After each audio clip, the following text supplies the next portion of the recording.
Welcome to our channel. Today we how to backup GitHub repositories with Git clone and backup remotes, full guide step by step clearly. To backup your GitHub repositories, start by opening your terminal or command prompt. Make sure you have Git installed on your machine. Navigate to the directory where you want to store your backup. Use the git clone command followed by the repository URL to create a local copy.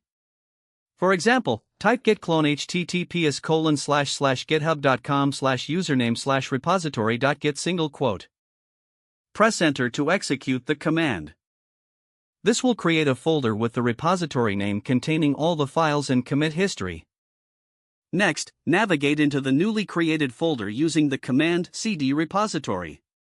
To add a backup remote, use the command git remote add backup https://backup-url.git.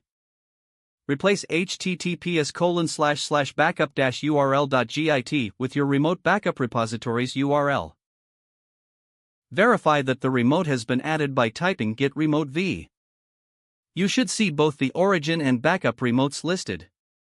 To push your local changes to the backup remote, use the command git push backup main. If your branch is different from main, replace it with the appropriate branch name. This ensures that all your changes are mirrored in the backup repository. To automate future backups, consider writing a simple script.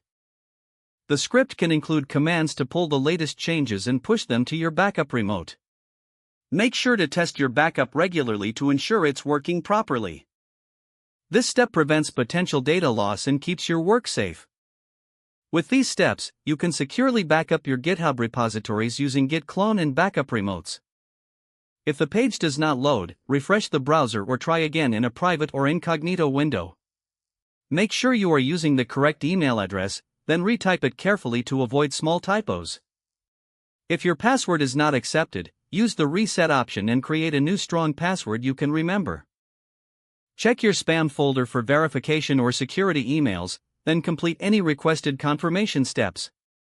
Enable two-factor authentication if available to improve account security and reduce unauthorized access risk. After signing in, review your profile details so your contact information and settings are accurate and current. If you see an error message, note it down and try again after restarting your device and internet connection. Log out when you finish, especially on shared devices, to keep your account and payment information secure. Don't forget to like this video and subscribe to our channel for more step-by-step tech guides.